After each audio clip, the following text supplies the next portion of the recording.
Hello, and welcome to this week's edition of TCS Student News. I'm Salma here with Ronan. Let's get right into the news. the Trump administration is proposing a new regulation that will make it extremely difficult for many immigrants to come to the U.S.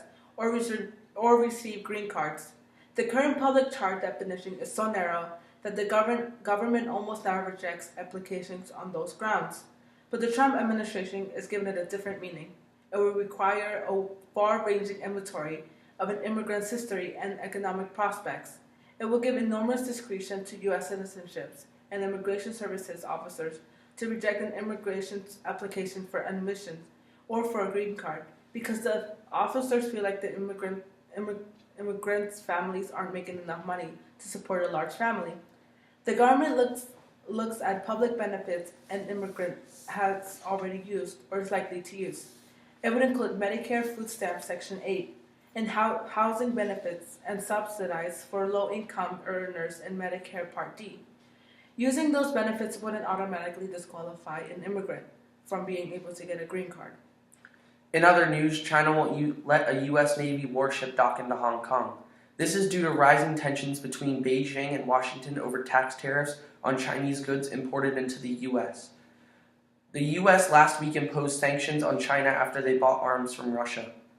But on Saturday, China summoned the U.S. ambassador in Beijing and postponed a joint military talk in protest against the U.S. decision to sanction the Chinese agency and its directors for buying Russian fighter jets and a surface-to-air missile system.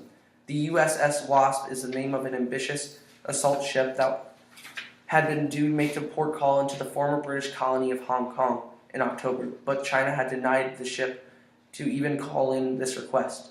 Requests for the military ships are required to visit Hong Kong. China has always carried out approvals case by case in accordance with the principle of sovereignty and the detailed situation. A conflict and political manipulation is making it even harder to fight growing outbreak of Ebola in the DRC. Congo's Health Ministry reports 150 cases of suspected or confirmed Ebola in the eastern part of the country. Militant and rebel groups have been staging attacks in the area for years, but they are starting fighting even more, making it even harder for the 2-month-old outbreak.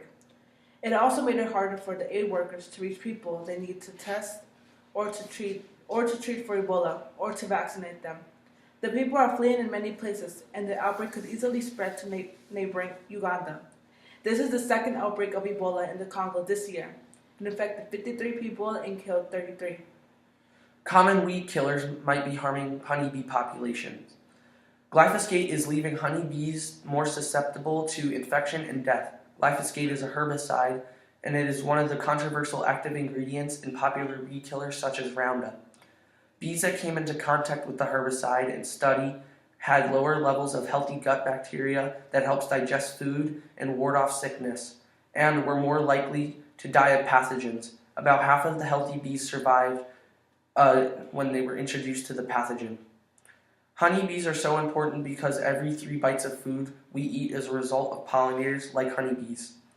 This spreads to crops like blueberries and cherries. About 90% of crops depend on pollination. Honeybees are important to farmers. Farmers often also have honeybee hives transported and placed on their farm to provide pollination for their crops. Let's get into some TCS student news. Last week for our conversation we had Namani Marino as our special speaker. She talked about her childhood and her hardships living in Baltimore. She also talked about her music, and she also talked about her sexuality that affected her music in a good way. Also, thank you to Craig's mom for buying us pizza. Even though she was sick, she still helped provide lunch for that Friday. We would like to also thank Ms. Nick Meyer, Ms. Peg, and Ms. Tina and Mr. Russell for providing lunches throughout this week. We would also like to thank Cameron's mom for donating snacks such as Pop-Tarts and other goods to the pantry for us to eat on breaks. Lastly, we would like to thank Claude and his dad for installing a new dishwasher and a water heater in the second floor. We really appreciate the hard work you guys put in. And that is it for this week's TCS Student News broadcast. We hope to see you next week.